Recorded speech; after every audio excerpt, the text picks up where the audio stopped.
I wish she'd just go away. She's so annoying and always makes things tense. Oh sure, let's get rid of her. I've got an idea, leave it to me. I froze. That was my husband talking, and then I heard my mother-in-law's sharp laugh coming from the living room. My heart sank and my knees started shaking. I couldn't move. Just a little while ago, I'd been excited to come home after 2 weeks away. I even bought Jake's favorite bourbon, thinking we could sit together and enjoy a quiet evening as a family. I'd smiled at the thought while sitting on the train. But as soon as I walked through the door, I heard them plotting to get rid of me. 10 years of my life, devoted to this family, suddenly felt meaningless. I thought about all those mornings I woke up early to make breakfast, the late nights cooking warm dinners, and the weekends spent planning meals they loved.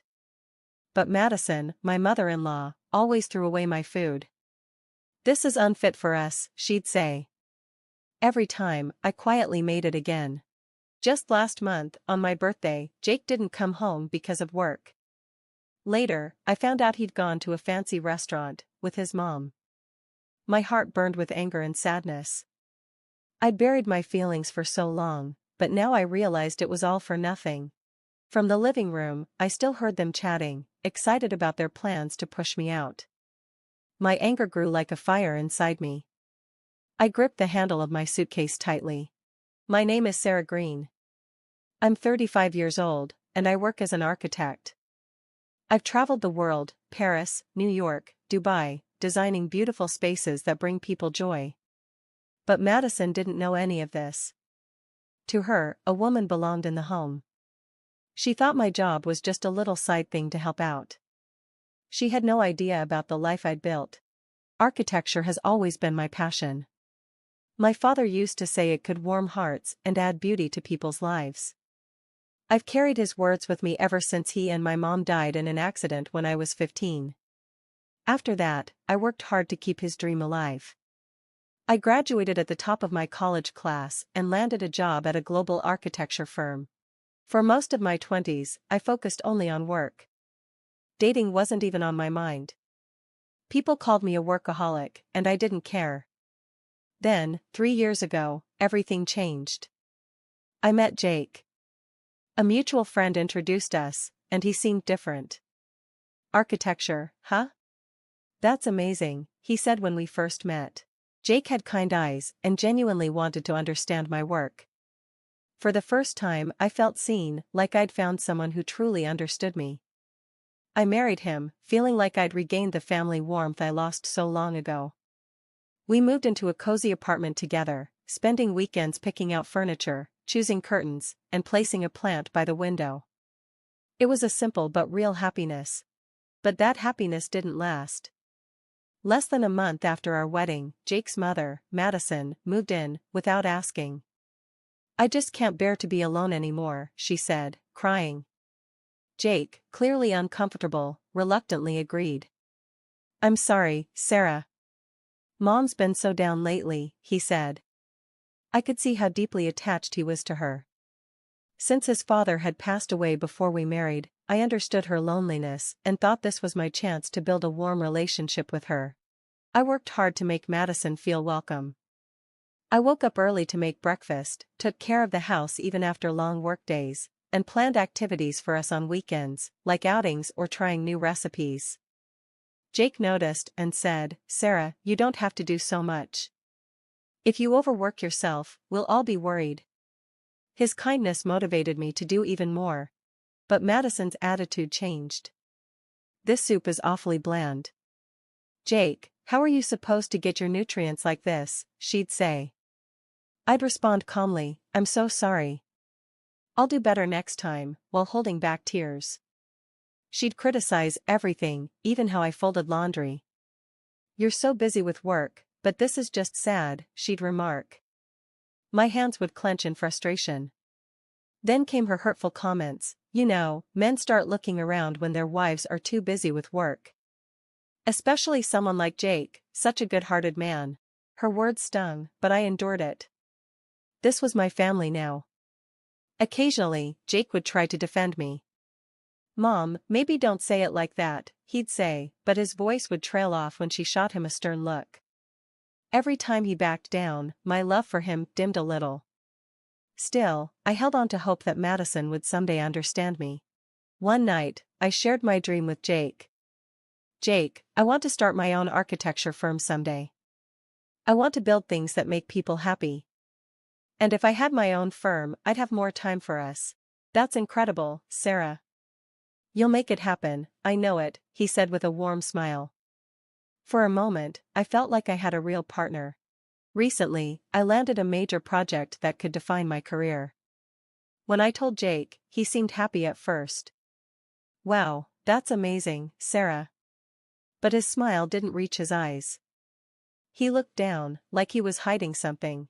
Just make sure you don't neglect things here at home, okay? Mom's been worried, he added. Then Madison placed her hand on his shoulder and gave me a disapproving stare. In that moment, I saw everything clearly, Jake's insecurities and Madison's jealousy.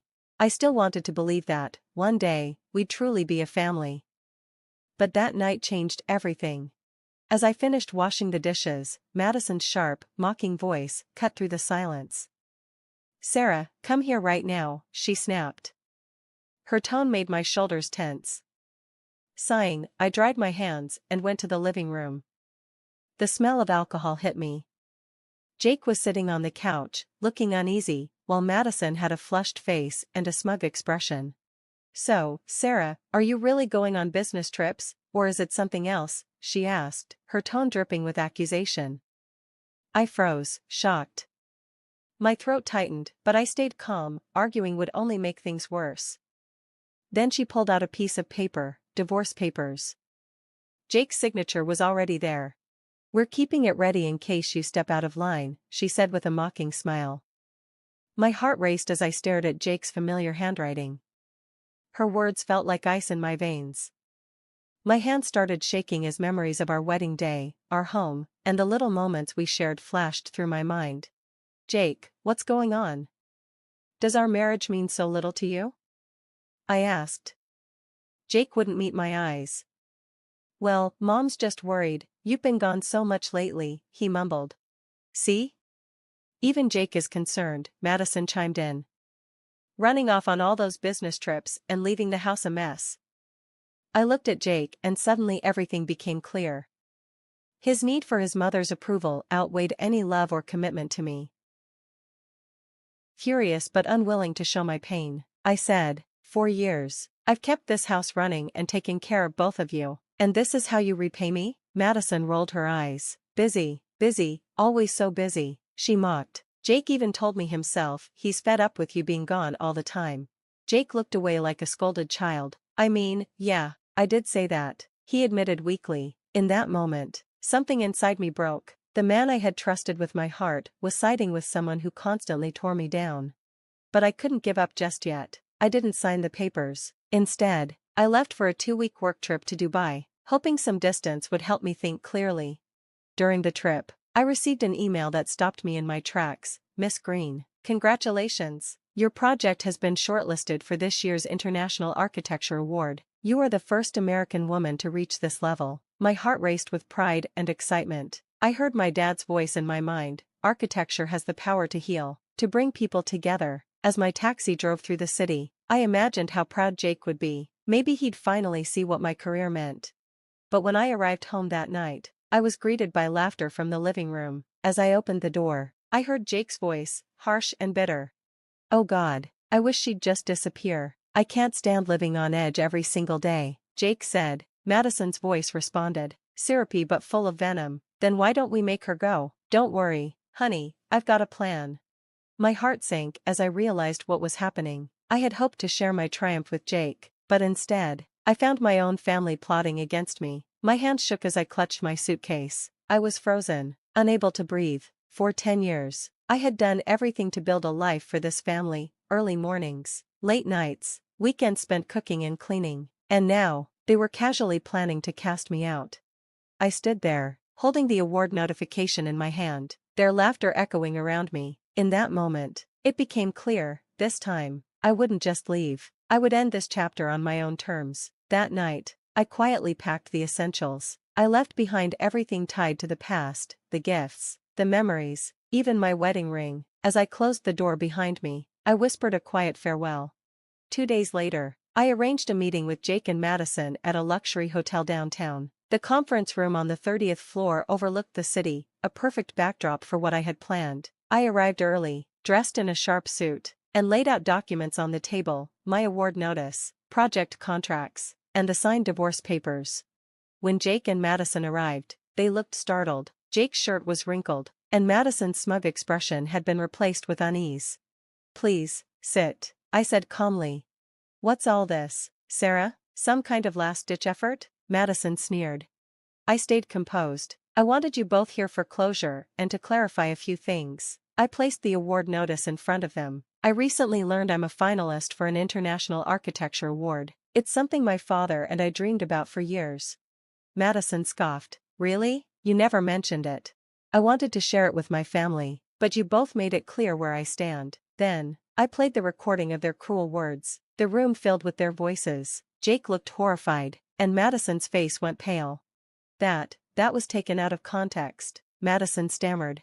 I shook my head. "There's no misunderstanding. I know exactly how you both feel about me." I slid the signed divorce papers across the table. "It's over."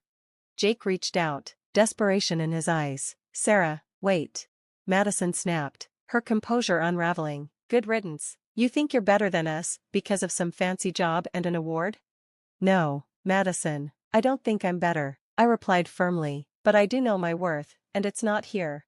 I gathered my things, leaving Jake and Madison in stunned silence. Outside, the world was waiting for me, full of promise. For the first time, I was free to pursue happiness on my own terms.